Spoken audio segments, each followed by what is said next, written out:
Hello. मैं सोचता हूँ कि आप स्वस्थ होकर अपने अध्ययन को कर रहे होंगे। आइए, अब हम लोग मतलब की बात करते हैं। आप इसे देख रहे हैं कि क्या है? तो आप कहोगे कि यह है किसी अखबार का एडिटोरियल है या उसमें पब्लिश्ड एक न्यूज़ है। इसको देखने के बाद अब आप दूसरी चीज़ देखिए, ये क्या है? तो आप कहोगे कि एक प्रश्न है, और ये प्रश्न कहाँ से बनाया गया? ये जो आपने एडिटोरियल देखा, इसी एडिटोरियल को पढ़ने के बाद इस पर यह क्वेश्चन बनाया गया है। और ये क्वेश्चंस कितने होंगे? ये क्वेश्चन है 8। ठीक है। अब इसके बाद आप ये देखो, ये क्या आ गया? तो आप कहोगे कि सर ये दूसरा एडिटोरियल या दूसरा न्यूज है। फिर इस पर ये क्वेश्चन बनाए गए हैं। तो ऐसा करके करते हुए जब हम इस पोर्शन को पूरा खत्म कर लेते हैं, तब आपको एमसीक्यू की बात एक मुख्य परीक्षा के लिए क्वेश्चंस निर्मित करते हैं और उस पर आपको प्रैक्टिस देंगे। तो ऐसी स्थिति में मैं आपको बताना चाहूंगा कि जो परंपरागत हमारा अध्ययन है वो तो ठीक है, लेकिन यदि आप उसमें करंट अफेयर्स के टॉपिक को बेहतर तरीके से संपादित नहीं कर सकते हैं, तो निश्चय मानिए कि आपका चयन अधूरा होता है, या आप कह सकते हैं कि आप चयन से बाहर हो जाते हैं। मैं यहाँ आपको पुनः याद दिलाना चाहूंगा कि अपने 35 वर्षों के इस अनुभव के बाद मैंने ये माना है और पाया है, पढ़ना एक टैक्ट है और उस टैक्ट को पकड़ना जरूरी है। और यदि आप उस टैक्ट को पकड़ लेते हैं तो निश्चय ही आपकी सफलता आपके बहुत करीब होती है। फिलहाल हम अगले वीडियो में मैं आपको बताऊंगा कि पढ़ो तो कैसे पढ़ो। लेकिन अभी आप पहले आप देखिए कि इसमें आज आपको क्या बताया जा रहा है। तो आइए हम देखते हैं, शुरुआत करते हैं, पहले क्वेश्चन से ले आते हैं। तो पहला क्या लिखा हुआ है? पहला लिखा है द हिंदू का एक एडिटोरियल है जिसमें लिखा गया है, when is the candidate elected unopposed? कब कोई प्रत्याशी निर्विरोध चुन लिया जाता है? क्लियर? तो अब यहां प्रश्न आता है कि द हिंदू ने इस एडिटोरियल को इसी समय क्यों लिखा? तो इसके लिखने के पीछे एक घटना होगी, कोई ना कोई घटना घटी होगी। तो वो घटना क्या घटी है, आप इसे देख सकते हो कि क्या घटना घट रही है। तो घटना आप ये देख रहे हो कि कह रहा है कि इन अप्रैल 22, ये अखबार द हिंदू का 29 अप्रैल का है, लेकिन 22 तारीख की घटना को बता रहा है कि भारतीय जनता पार्टी ने लोकसभा की एक सीट जीत लिया है। उसका खाता खुल गया है लोकसभा के लिए। कैसे खुला? तो आप कहेंगे कि सर इसमें लिखा है कि गुजरात का सूरत, ठीक है, जो कि गुजरात का दूसरा सबसे बड़ा शहर बता रहा है, वो कह रहा है कि यहां पर गुजरात से लोकसभा की सीट के लिए कॉन्टेस्ट कर रहे थे या लड़ रहे थे, उस पर मुकेश दलाल है। कौन लड़ रहा है? मुकेश दलाल लड़ रहे हैं, ठीक है ना।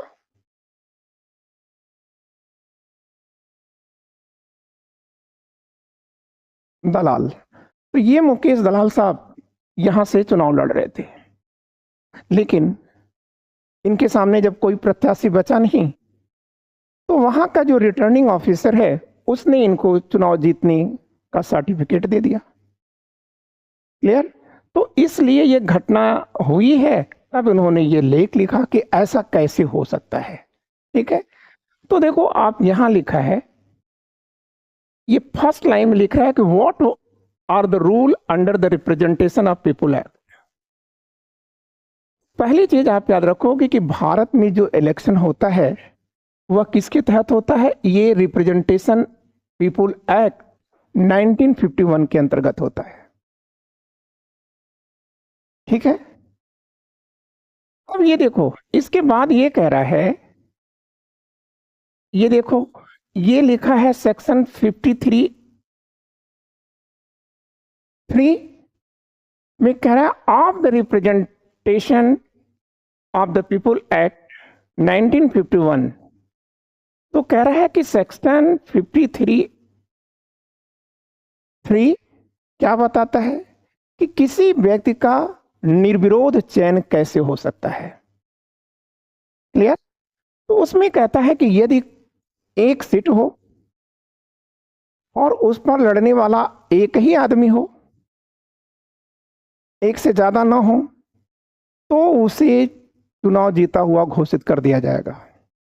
जैसे मान लीजिए कि कोई सीट है, अरे कोई चुनाव है जिसमें 10 लोगों को चुना जाना है और 10 ही लोग हैं, तो सभी निर्वाचित। क्लियर? तो ये व्यवस्था कहां दी जाती है? तो कह रहा है कि पीपुल्स रिप्रेजेंटेटिव एक्ट 1951 का जो सेक्शन है 53 का 3, उसके तहत जो है ऐसा किया जाता है। क्लियर? फिर आप एक चीज आप और जान लो कि यहां कह रहा है कि section 33 of the act, section 33 of the act RO को या रिटर्निंग ऑफिसर को, या आप कह सकते हैं डिस्ट्रिक्ट मजिस्ट्रेट को, यह राइट्स देता है कि वह ऐसे प्रत्याशी को क्या दे दे? सर्टिफिकेट, जीतने का सर्टिफिकेट इशू कर दे। क्लियर? फिर अब एक चीज देखो, यहां क्या बता रहा है? यहां पर नोटा की बात कर रहा है। ठीक है, नोटा मतलब नन ऑफ द एबव, मतलब जैसे 10 प्रत्याशी चुनाव लड़ रहे हैं, ठीक है, तो 10 प्रत्याशियों के बाद उनका नाम लिखा रहेगा, उनका चुनाव चिन्ह लिखा रहेगा, मत बना रहेगा, और उसके बाद नीचे जो है नोटा का भी लिखा रहता है, बना रहता है कि हमें ऊपर जितने भी प्रत्याशी दिए गए हैं उनमें से किसी को मत नहीं देना है। क्लियर? तो अब सवाल यहां पर है कि ये जो नोटा का राइट्स दिया जाता है वह किस एक्ट के अंतर्गत दिया जाता है? तो आप कहोगे कि सर ये लिखा हुआ है 49 OA, किसके तहत दिया जाता है? 49 O के अंतर्गत दिया जाता है, ये O। ठीक है, क्लियर? तो 49 O के अंतर्गत आपको नोटा का राइट्स मिला है। अच्छा, नोटा में भी पहले क्या होता था? पहले तो कोई व्यक्ति जाता था, मतलब नोटा से पहले जब जाता था तो रिटर्निंग ऑफिसर को बताता कि साहब हमको वोट नहीं देना है। लेकिन सुप्रीम कोर्ट ने इस पर बहस किया और अपने फैसले में कहा कि नहीं, यह जो है हमें वोट देना, ये तो हमारा लीगल राइट है ही, ना देना भी लीगल राइट्स है। हम किसी को नहीं देना चाहते, हमारी मन की बातें नहीं है। ठीक है, तो अब सवाल आया कि उन्होंने कहा कि इसकी गोपनीयता क्या है? तो आप याद रखिएगा कि 49O आपको एक साथ 2 राइट देता है। एक तो आप नोटा दबा सकते हैं और दूसरा इसकी गोपनीयता को बनाए रख सकते हैं।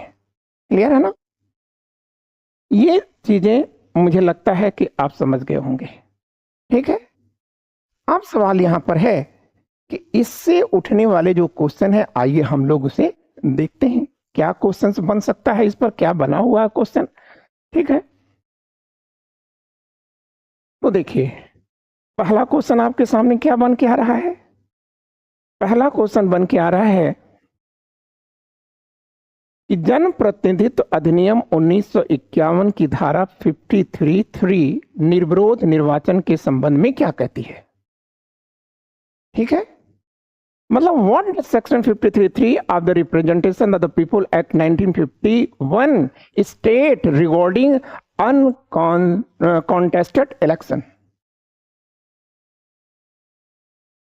जनप्रतिनिधि अधिनियम पीपुल्स रिप्रेजेंटेटिव एक्ट 1951 की धारा 3 क्या बताती है आपको।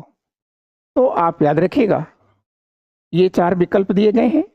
यदि उम्मीदवारों की संख्या भरी जाने वाली सीटों की संख्या से कम है तो रिटर्निंग अधिकारी, रिटर्निंग ऑफिसर सभी उम्मीदवारों को निर्वाचित घोषित करेगा। अभी मैंने कहा था कि 10 सीटें हैं और 10 ही प्रत्याशी चुनाव कॉन्टेस्ट भी कर रहे हैं या चुनाव लड़ रहे हैं, तो रिटर्निंग ऑफिसर क्या करेगा, 10 को दे देगा सर्टिफिकेट जीतने का। ठीक है, तो इसका मतलब ये है कि ये वाला जो हमारा विकल्प है यह सही है। क्लियर।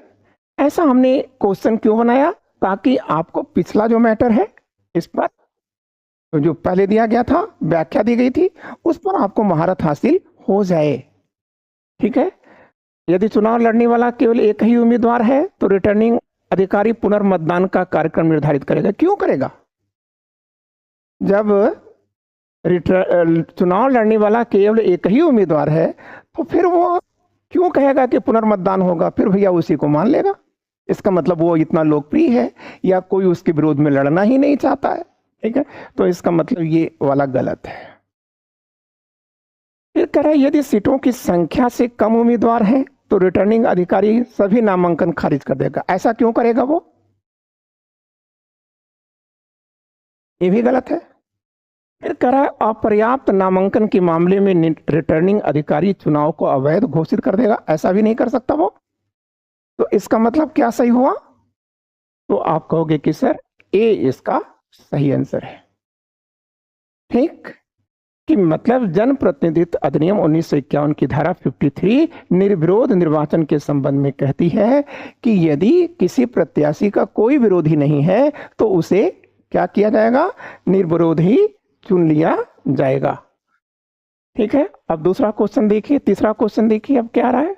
दूसरा क्वेश्चन कह रहा है कि what is the significancy of rule 49 O in the Conduct of Election Rule 1961।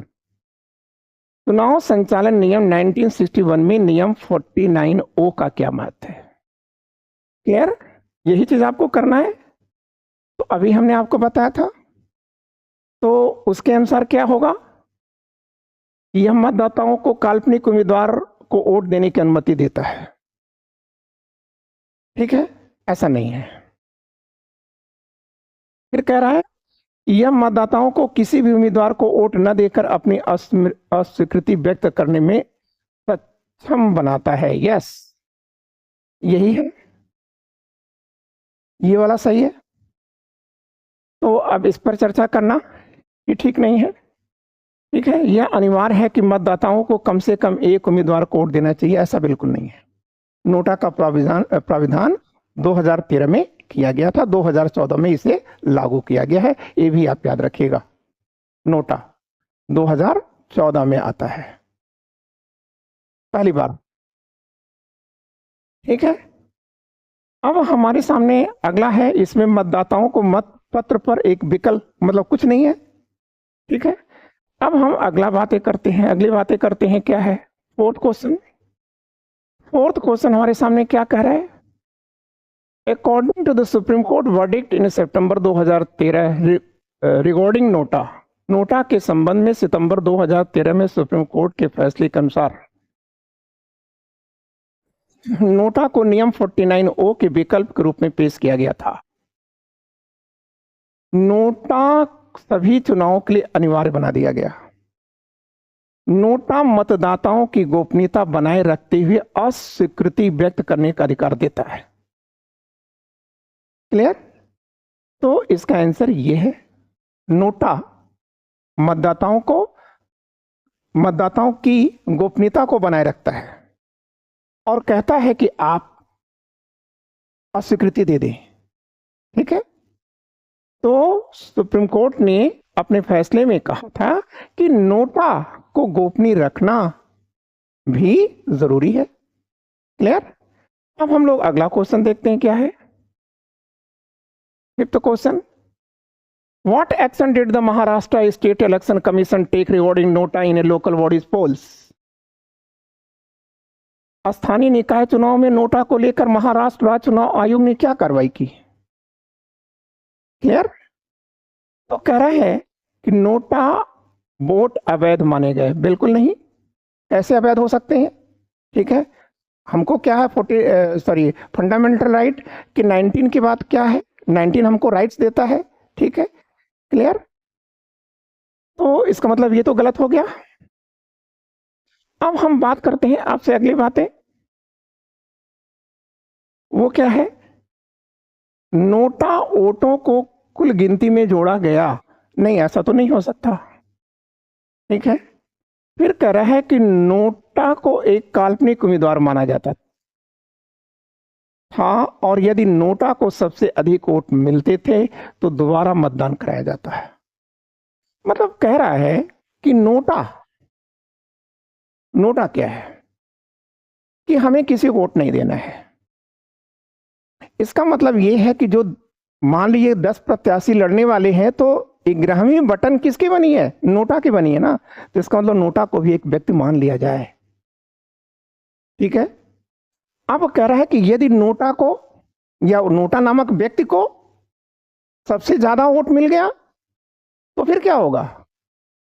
इसका मतलब यह है कि नोटा को एक काल्पनिक उम्मीदवार माना जाता था नहीं है। ठीक है, और यदि नोटा को सबसे अधिक वोट मिलते हैं तो दोबारा मतदान कराया जाएगा या जाता था। तो यस, यही सही है। ठीक, अब हमारे सामने अगला क्वेश्चन आ रहा है। नेक्स्ट क्वेश्चन कह रहा है कि what is the criticism regarding NOTA according to activist and constitutional expert. मतलब कार्यकर्ताओं और संवैधानिक विशेषज्ञों के अनुसार नोटा को लेकर क्या आलोचना है। ठीक, तो आप देखोगे फर्स्ट कह रहा है कि नोटा का चुनाव परिणामों पर महत्वपूर्ण प्रभाव डालता है या पड़ता है। अभी तक तो नहीं पड़ा। ठीक है, तो इसका मतलब ये है कि ये गलत है, ये गलत हो गया फिर। ठीक, फिर कह रहा है नोटा मतदाताओं को कोई सार्थक विकल्प प्रदान नहीं करता। में आप क्या करिएगा, नोटा दबाते रहिए, उसका कोई मतलब है क्या। ऐसी तो अभी कोई सरकार ने व्यवस्था दी नहीं है। तो इसका मतलब ये है कि ये सही तो कह रहा है। ठीक है, कि NOTA does not offer voters a meaningful option. कोई आपको सार्थक विकल्प नहीं देता। ठीक है ना, ऐसा तो है नहीं कि आप जाकर के नोटा दबा के चले आएंगे फिर से चुनाव हो जाएगा, ऐसी कोई प्रावधान नहीं है। क्लियर। तो अब अगली बातें हम करते हैं, अगला क्वेश्चन करते हैं 7th। कह रहा what did the supreme court ask the election commission recording a petitioner play about NOTA. मतलब नोटा वोट को लेकर याचिकाकर्ता की याचिका पर सुप्रीम कोर्ट ने चुनाव आयोग से क्या पूछा। पहली चीज आप याद रखना कि नोटा वोट को लेकर के सुप्रीम कोर्ट में एक मुकदमा आया और उस मुकदमे को किसने, पिटिशनर कौन है, याचिकाकर्ता कौन है, ये एक प्रसिद्ध आदमी है, शिव खेड़ा। शिव खेड़ा। क्लियर। अब ये जो शिव खेड़ा हैं, इन्होंने सुप्रीम कोर्ट में मुकदमा दायर किया और वही चीज यहां पूछ रहा है कि नोटा वोट को लेकर याचिकाकर्ता की याचिका पर सुप्रीम कोर्ट ने चुनाव आयोग से क्या पूछा। ठीक है, एग्जैक्टली शिव खेड़ा चाहते क्या है। तो जो शिव खेड़ा चाहेंगे वही तो वो पूछेगी सुप्रीम कोर्ट।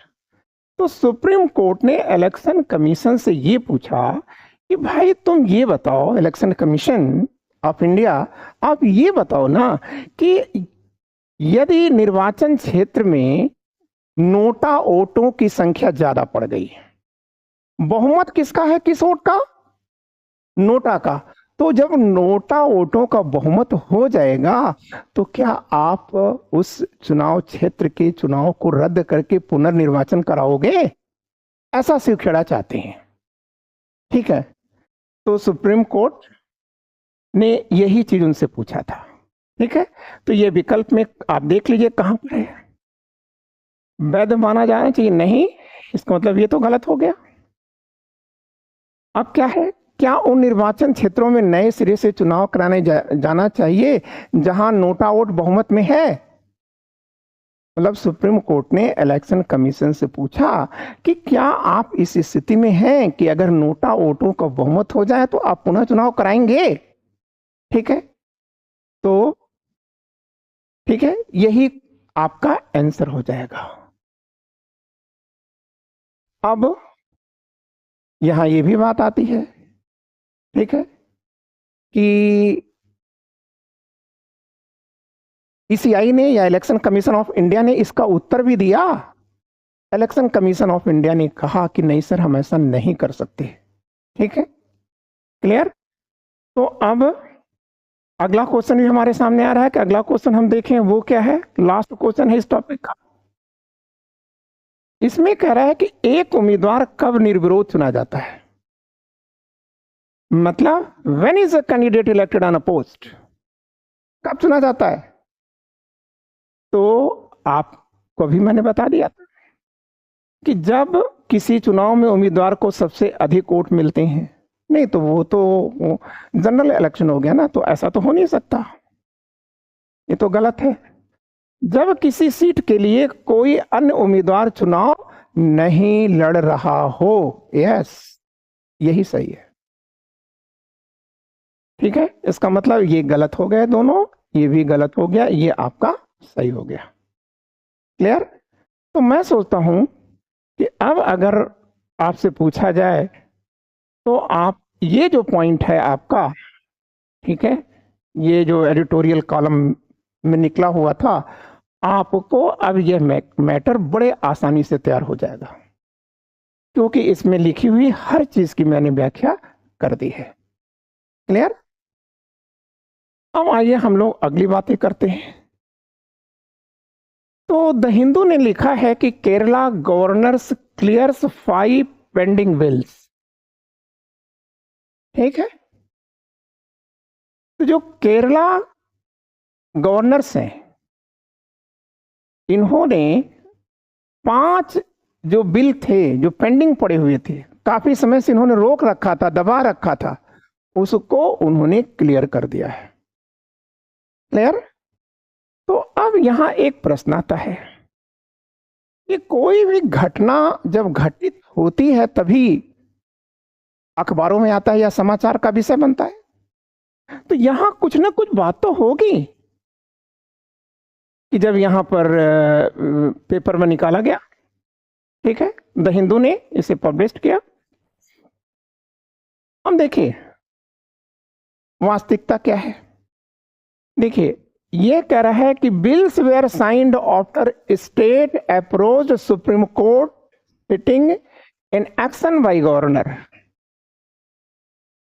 ठीक है, ये एग्जैक्टली ऐसा क्यों हो रहा है? देखिए, जो केरल के गवर्नर हैं वो कौन है? तो वो हैं साहब आरिफ मोहम्मद खान साहब। कौन है ये? आरिफ साहब है, एमडी खान। क्लियर? ये है। तो आरिफ मोहम्मद खान पर केरल की सरकार क्या आरोप लगाती है? वो आरोप वो ये लगाती है, देखिए यहां लिखा है, the Kerala government argue that governor subverted the constitution and acted in a manifestly arbitrary manner।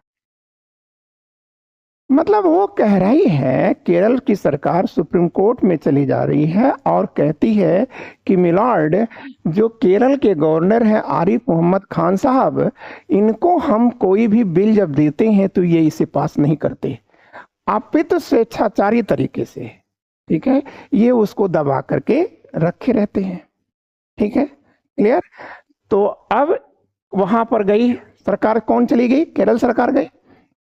लेकिन ये देखिए फिर कह रहा है कि यहां पर Kerala governors Arif Mohammad Khan has signed the bill passed by the Kerala assembly, some which had been under his consideration for over 2 years।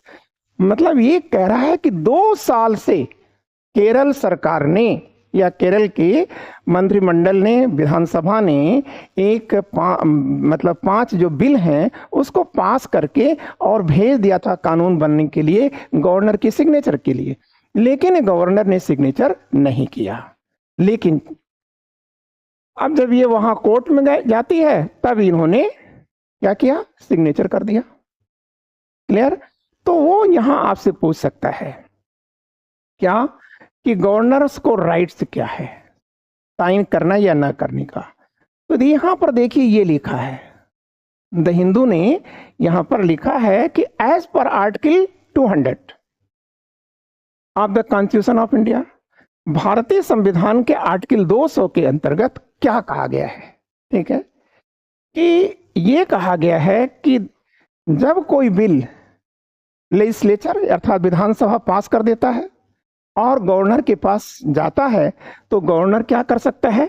उस पर या तो अपना कॉन्सेंट दे दे, मतलब सिग्नेचर दे दे, या न दे, या आप कह सकते हैं कि राष्ट्रपति की स्वीकृति के लिए रिजर्व कर सकता है।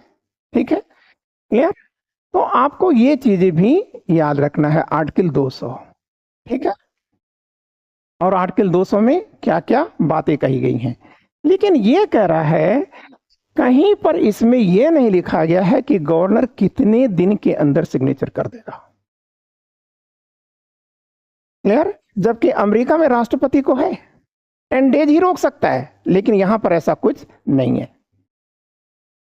तो ये चीज तो आपने सीख लिया। फिर कह रहा है कि कौन कौन से बिल पर इन्होंने साइन करके उसे एक्ट में बदला। तो देखिए 5 बिल आएंगे। कौन कौन से बिल है, एक्ट आएंगे? एक तो देखिए ये लिखा है Kerala government land assignment amendment bill, एक तो ये हो गया। दूसरा है आबकारी लॉ अमेंडमेंट बिल। तीसरा है Kerala conservation of paddy land and wetland amendment bill. और इसके अतिरिक्त उन्होंने क्या लिया? अंतिम क्या है? Kerala cooperative societies amendment bill, ठीक है, एंड डेयरी कॉर्पोरेशन बिल। ये 5 प्रकार के बिल को पर इन्होंने हस्ताक्षर करके उसे कानूनी रूप दिया। आपको ये भी समझ में आ गया होगा। अब आइए हम लोग इस पर क्वेश्चन कर लेते हैं। देखिए, which article of the Indian constitution empower to pass bill, भारतीय संविधान की कौन सी धारा विधेयकों को पारित करने का अधिकार देती है? ठीक है, तो आपने अभी पढ़ा, अभी हमने उसको प्रेशराइज्ड भी किया था, काफी प्रेशर मैंने दिया था 200 पर। ये देखिए 200 पर आप कर देंगे। क्लियर, ठीक है। अब अगला पोर्शन हम करते हैं, अगला टॉपिक ले आते हैं।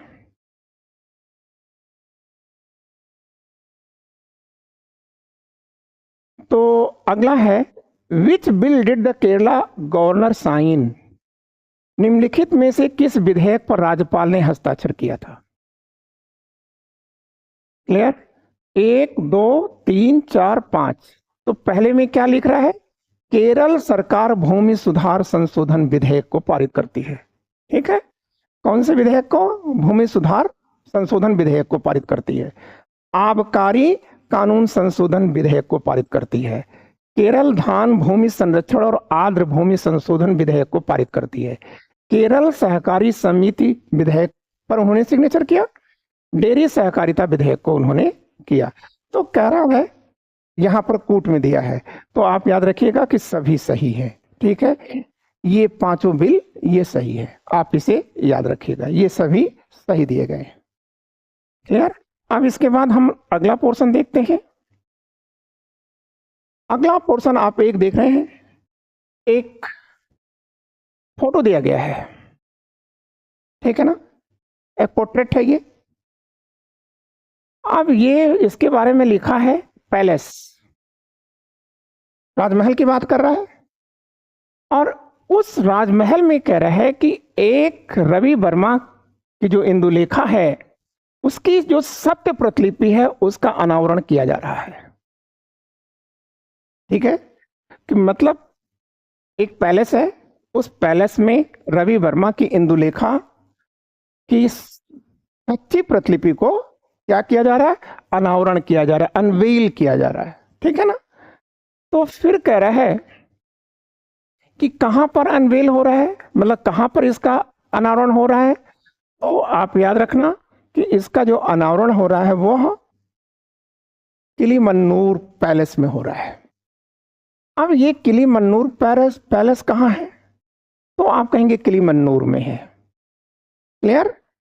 और ये किलीमन्नूर कहां है, तो आप कहोगे कि सर केरल के अंदर है, केरला में है ये। क्लियर। अब यहां एक और प्रश्न उत्पन्न होता है, ये किसका पैलेस है, तो आप कहोगे कि सर ये त्रावणकोर रियासत का पैलेस है। ठीक है, और ये रवि वर्मा कौन है, इसी त्रावणकोर रियासत के एक राजा हैंगे। ठीक है, और ये किस क्षेत्र में प्रसिद्ध रहे हैं, तो आप कहोगे कि सर यह पेंटिंग के क्षेत्र में एक महान नाम है ये, मतलब आप कह सकते हैं। ठीक है, फिर कह रहा है कि देखिए कि the first true copy of the painting Indulekha by legendary artist Raja Ravi Varma will unveiled at Kilimanoor Palace. ठीक है, यहां तक तो आप समझ रहे हैं कि किलीमन्नूर का जो राजमहल है उसमें इंदुलेखा की पेंटिंग को, ठीक है, अनवेल्ड किया जा रहा है या अनावृत किया जा रहा है। ठीक है, तो अब सवाल इस बात का है कि अब क्यों अनावृत किया गया, तो आप याद रखिएगा क्योंकि राजा रवि वर्मा यहीं पर जन्मे थे। कब जन्मे थे, 1848 में। ठीक है, और कब इसे अनवेल किया जा रहा है, इसका अनावरण कब किया जा रहा है, तो आप कहोगे कि सर 2024 में। तो 2024 में कितने साल हो गए, 176 साल हो गए। तो 176वीं जो उनकी वर्षगांठ है, एनिवर्सरी है, उसी पर यह अनवेल किया जा रहा है। तो अब प्रश्न आता है कि ये जो पोर्ट्रेट है ये अब तक कहाँ था, इसका मालिक कौन है, किसने इसे रखा हुआ था। तो वो कह रहा है कि ये जो पोर्ट्रेट है इसकी मालकिन अब तक रही हैं शशिकला पराकल। ठीक है, शशिकला पराकल जो है वो इसकी मालकिन रही हैं।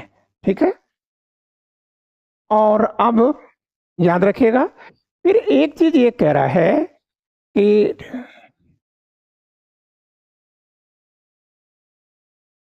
ये जो इंदुलेखा है यह रवि वर्मा की किस पेंटिंग का भाग है या किस उपन्यास का भाग है, तो आप याद रखिएगा ये कह रहा है कि रिक्लाइनिंग लेडी का ये पार्ट है ये। और रिक्लाइनिंग लेडी किसकी किताब है, तो आप बोलोगे कि रवि वर्मा की है। ठीक है, अब इसी में है इंदुलेखा। क्लियर। और वो किस रूप में बनाया जा रहा है, तो आप ये पेंटिंग आप देखो, यहां पर ये इंदुलेखा की पेंटिंग है, इंदुलेखा है ये, इसके हाथ में एक पत्र दिखाया जा रहा है। अब ये पत्र जो है वह किसे प्रस्तुत करेगी, तो वो कह रहा है डियर माधवन को प्रस्तुत करेगी। माधवन क्या है, तो आप कहेंगे कि इंदुलेखा का यह नायक है। क्लियर। बस आपका इस पोर्शन में इतना ही मैटर था। अब आइए आगे चलते हैं, देखते हैं इस पर क्वेश्चन क्या क्या आए हैं।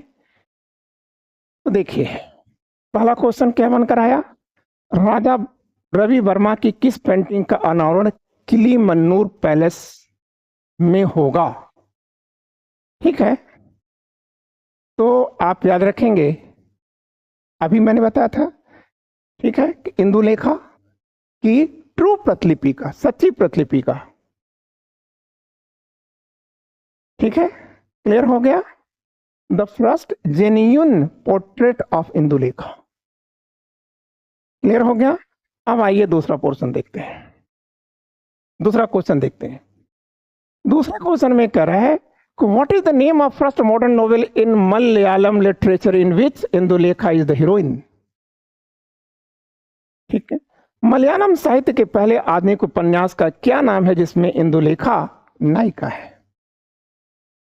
ठीक है, तो आप याद रखिएगा, रिक्लाइनिंग लेडी इंदुलेखा। क्लियर।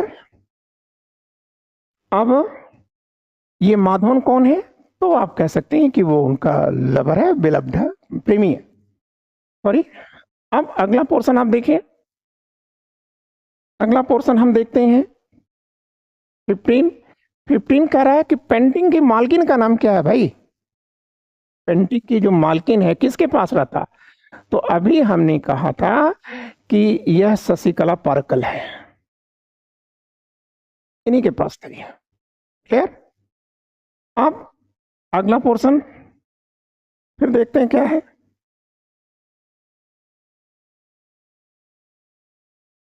ये देखिए आपके सामने क्या आया,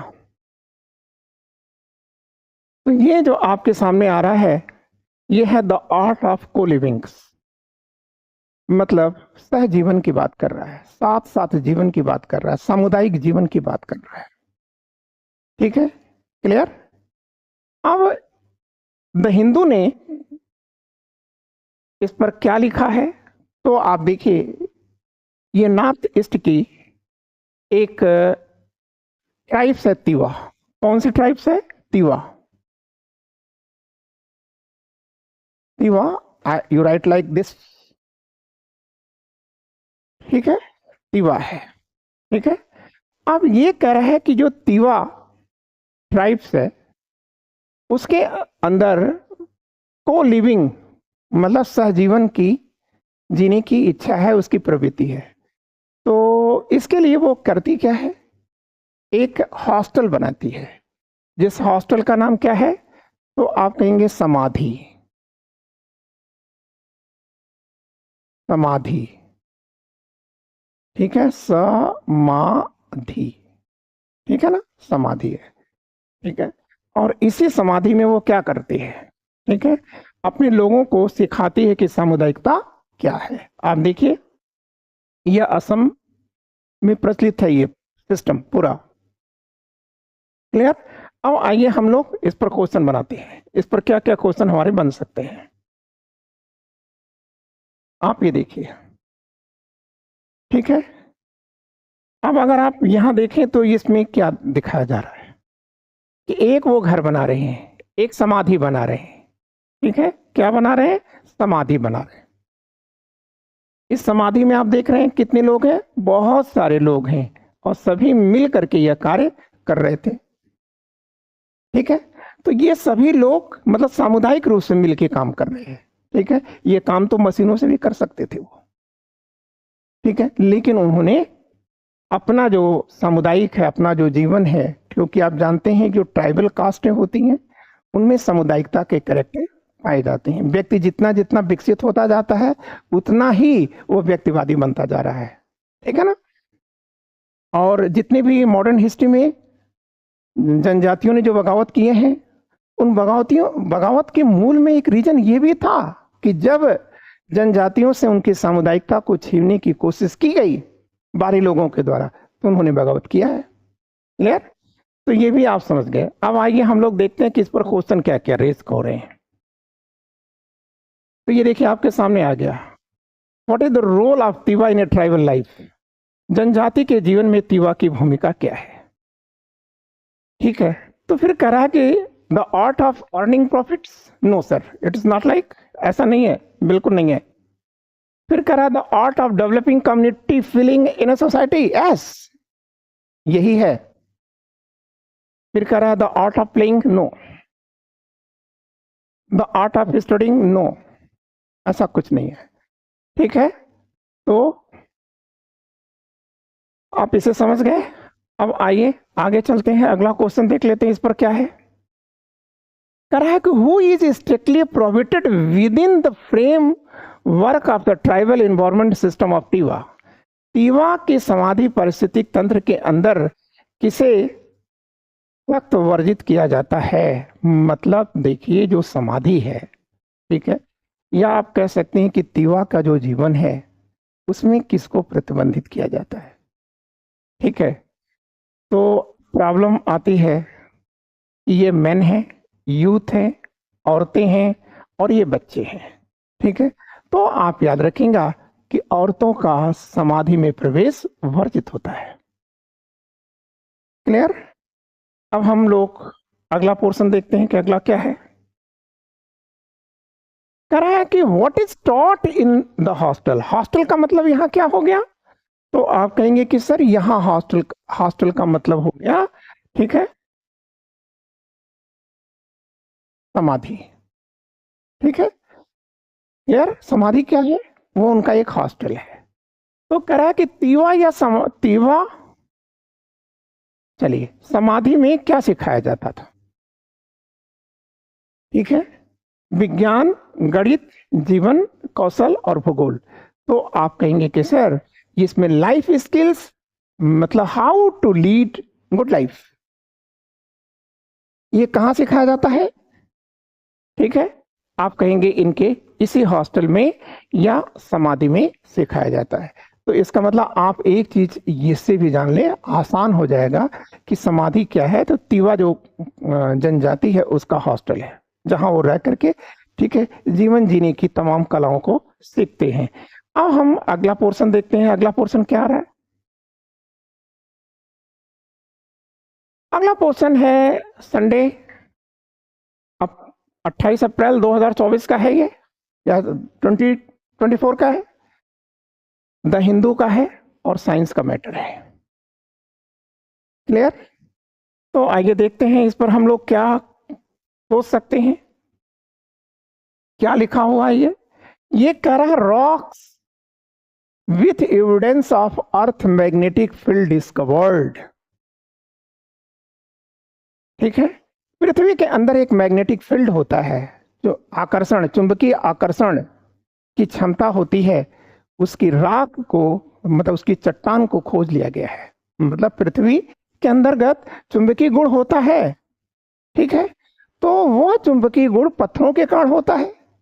तो वह कौन सा पत्थर है जिसको खोज निकाला गया है? तो आप कहेंगे किसने खोज निकाला, कहां से खोज निकाला गया? तो आपको कुछ मेहनत करने की जरूरत नहीं है। देखिए, इसमें कह रहा है कि जियोलॉजिस्ट, ठीक है, MIT, Massachusetts institute of technology, ठीक है, मैसाचुसेट्स में है, ठीक है, USA में, एंड ऑक्सफोर्ड यूनिवर्सिटी। मतलब एक ज्वाइंट प्रयास किया गया है किसके द्वारा? ठीक है, MIT और ऑक्सफोर्ड के द्वारा। और इसी प्रयास में उन्होंने क्या किया? कह रहा है कि एंशियंट रॉक को प्राप्त कर लिया, प्राचीन एक चट्टान को प्राप्त कर लिया है। और ये चट्टान कहां से प्राप्त की गई है? तो कह रहा है ग्रीनलैंड से प्राप्त किया गया है। कितनी पुरानी ये चट्टान है? तो कह रहा है कि 3.7 बिलियन ईयर्स एगो की है।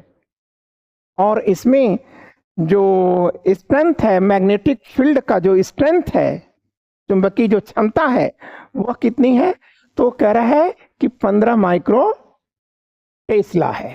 ठीक है, 15 माइक्रो टेस्ला, ठीक है, माइक्रो टेस्ला है। इसमें क्या मापा जाता है? चुंबकीय क्षमता को मापा जाता है। ठीक है ना? तो कह रहा है कि 15 माइक्रो टेस्ला की क्षमता या चुंबकीय क्षमता इसके अंदर, या मैग्नेटिक क्षमता, इस फील्ड बनाने की क्षमता इसके अंदर है। ठीक है, तो आप ये समझा रहा है कि इस पत्थर को तलाश लेने से क्या जानकारी मिली भाई, क्यों आप लिख रहे हो इसको, क्या महत्व है इसका? तो आप कहेंगे कि यह दुनिया का प्राचीनतम रॉक्स है, ठीक है, जिसको तलाशा है। ठीक है, किसने? MIT और ऑक्सफोर्ड के, ठीक है, साइंटिस्टों ने, जियोलॉजिस्ट ने तलाशा है। तो अब इसको तलाशने से यह सिद्ध हो गया, क्या सिद्ध हो गया? कि इसका मतलब यह है कि 3.7 बिलियन ईयर एगो, ठीक है, पृथ्वी इस दशा में आ चुकी थी कि वह, उस पर जीवन जिया जा सकता है। ये देखिए, कह रहा है it could have played a critical role in making the planet habitable. ठीक है, पृथ्वी रहने योग्य हो चुकी थी। ठीक है, क्योंकि अगर अर्थ में मैग्नेटिक फील्ड नहीं होगा, चुंबकीय क्षमता नहीं होगी, तो इस पर एटमॉस्फेयर नहीं रह पाएगा, और जब एटमॉस्फेयर नहीं रहेगा तो जीवन संभव ही नहीं। ठीक है, तो अब कह रहा है कि इसको किसने तलाशा है इसको, तो वो कह रहा है कि बेंजामिन विस और बेंजामिन बिस ने इसे तलाशा। और ये बेंजामिन बिस कौन है, तो कह रहा है कि department of earth atmospheric and planetary science at MIT. MIT के यह एक, ठीक है, अर्थ और एटमॉस्फेयर तथा प्लानिटरी साइंस के विभाग के यह एक वैज्ञानिक है। ठीक है, लेकिन अब यहां पर एक चीज प्रश्न आता है कि वर्तमान जो पृथ्वी है जिस पर आज हम लोग रह रहे हैं, इसमें जो मैग्नेटिक फील्ड है वो उसकी क्षमता क्या है। ठीक है ना, क्लियर। तो आप देखिए ये लिखा हुआ है, today's the earth magnetic field measures around 30 micro Tesla. आज कितनी है, 30 माइक्रो टेस्ला। और ये जो रॉक्स अभी भी डिस्कवर्ड की जा रही है इसकी क्या है, 15 माइक्रो टेस्ला। ठीक, क्लियर। लेकिन यहां पर आप याद रखिएगा कि यह कैसे आपने मान लिया कि यह चट्टान इतनी पुरानी है, ये भी है। तो वो बता रहा है कि देखिए चट्टानों की प्राचीनता की माप किसमें की जाती है, तो कह रहा है कि यूरेनियम के द्वारा की जाती है। ठीक है, यूरेनियम डेटिंग के द्वारा क्या निकाला जाता है, आप कहेंगे किसी पत्थर की या किसी पहाड़ की या पृथ्वी की आयु का निर्धारण करने के लिए इसी का प्रयोग किया जाता है। ठीक है, और अब हमारे सामने अगली बात आती है कि इस पर हम देख लें कि इस पर हमने क्वेश्चन क्या बनाया हुआ है। ठीक है, ठीक है, इस पर क्वेश्चन नहीं बनाए गए, क्लियर। फिर कह रहा है कि वेयर शैल, अगला टॉपिक है कि where shall the poor go for kidney transplant in Kerala. ठीक है, कि जो गरीब लोग हैं वह अपनी किडनी के ट्रांसप्लांट के लिए केरला में जाएं, तो कहाँ जाएं, ठीक है, और क्यों जाएं। तो देखिए इस पर हम लोग एक बात की चर्चा करते हैं कि ऐसी बातें क्यों लिखी गई, द हिंदू ने इस घटना को यहां क्यों लिखा, कुछ तो रीजन होगा, इसी समय लिखा जा रहा है। तो एग्जैक्टली देखिए एक प्रॉब्लम है कि जो हमारा साउथ का स्टेट है केरल, वहां पर किडनी से इन्फेक्टेड लोगों की संख्या ज्यादा है। कह रहा है कि अबाउट 50,000 मोर पेशेंट और ऑन डायलिसिस, डायलिसिस पर रहते हैं लोग। ठीक है, क्लियर। तो वो कह रहा है कि लेकिन यहां जो डायलिसिस पर ये रह रहे हैं, तो वो लोग डायलिसिस कराने की स्थिति में भी नहीं रहते। क्यों नहीं डायलिसिस करा पाते, क्योंकि डायलिसिस एक महंगी तकनीकी है, और इस महंगी तकनीकी को कह रहा है कि ये पुअर लोग वहन नहीं कर सकते। ठीक है, और जो केरल की सरकार है, ये केरल की सरकार भी इसे नहीं मतलब देना चाहती, मतलब पैसा भी नहीं देती केरल की सरकार। ठीक है, दे पाने की स्थिति में भी नहीं है। तो अब कह रहा है कि एक तो ये डायलिसिस का खर्च नहीं निकाल पाते और सरकार उसमें कोई हेल्प नहीं करती। फिर ये भी कह रहा है कि सर देखो एक और प्रॉब्लम होती है कि डायलिसिस, ठीक है, किडनी रोग का कोई वास्तविक निदान नहीं है। ठीक है, तो इसका वास्तविक निदान है क्या, क्या किसी आदमी को मर जाने दिया जाए, नहीं। तो फिर इसका वास्तविक निदान क्या है, आप कहेंगे किडनी को प्रत्यारोपित करा दें या ट्रांसप्लांट करा दें, मतलब उस किडनी को हटा के दूसरी किडनी से उसको प्रतिस्थापित कर दें। लेकिन अब प्रश्न यहां आता है, ठीक है, कि भाई किडनी कहां से पाओगे, किडनी कहां से पाओगे। तो उसका एक रास्ता ये बता रहा है, ठीक है, कि जो लोग व्यक्ति हैं वह अपने मतलब शरीर का दान कर दें। ठीक है, या ब्रेन डेथ होने पर ही डॉक्टर को ये राइट से दे दिया जाए कि किडनी को वो निकाल करके मन चाहे लोगों को दे दे, मतलब निकाल ले और निकालने के बाद जो इच्छुक लोग हैं उनको ट्रांसप्लांट कर दे। ठीक है, तो ये उसका निदान है। मतलब आप एक देह दान कर दें, शरीर का ही दान कर दें। ठीक है, और दूसरा ये है कि डॉक्टर को भी राइट दे दिया जाए कि ब्रेन डेथ होते ही वो किडनी को निकाल ले और किडनी को प्रिजर्व करके और मन चाहे लोगों को दे दे। एक बात तो ये है, लेकिन अब प्रॉब्लम क्या है, ऐसा क्यों नहीं हो पा रहा है? तो आप कह देना, बता देंगे कि सर जो यहां पर किडनी या अंग ट्रांसप्लांटेशन का भारत में कानून है, ये कानून रेग्रेस है, अनावश्यक लाल फीताशाही या रेड टेपिज्म की बात करता है। ठीक है, अनावश्यक अवरोध उत्पन्न करता है। तो एक तो आप एक काम करिए कि जो ऑर्गन ट्रांसप्लांटेशन का जो कानून है आप उसको सही करिए, और दूसरी चीज ये है कि व्यक्तियों में एक जागरूकता लाइए।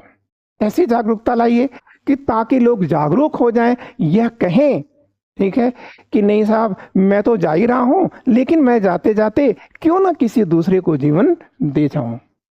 ठीक है, तो आप कह सकते हैं कि लेकिन इसके बावजूद भी केरल के डॉक्टर पेशेंटों में विश्वास उत्पन्न नहीं कर पा रहे हैं, जबकि तमिलनाडु के डॉक्टर्स या वहाँ की जागरूकता, कर्नाटक के लोग और वहाँ के डॉक्टर, ठीक है, वो ज़्यादा इसमें सफल हो रहे हैं।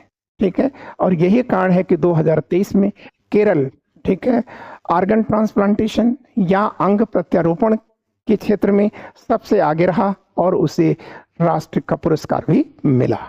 ठीक है, तो आपका यह टॉपिक भी खत्म हो गया। अब हम लोग अगला भी पोर्शन देखते हैं, कुछ है। तो अगला पोर्शन है, नहीं, आज आपके पोर्शन यहीं पर खत्म होते हैं। ठीक है, थैंक यू, और मुझे पूरा विश्वास है कि आप इस पर लाभ उठाएंगे। वैसे मैं आपको एक सूचना देना चाहूँगा कि मेरी समझ से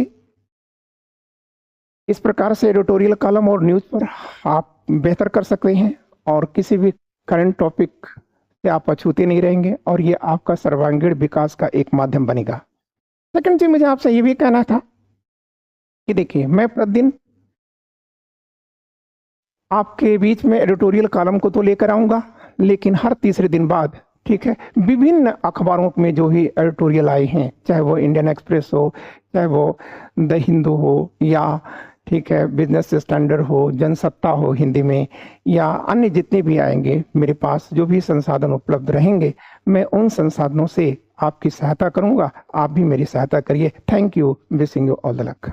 नमस्ते।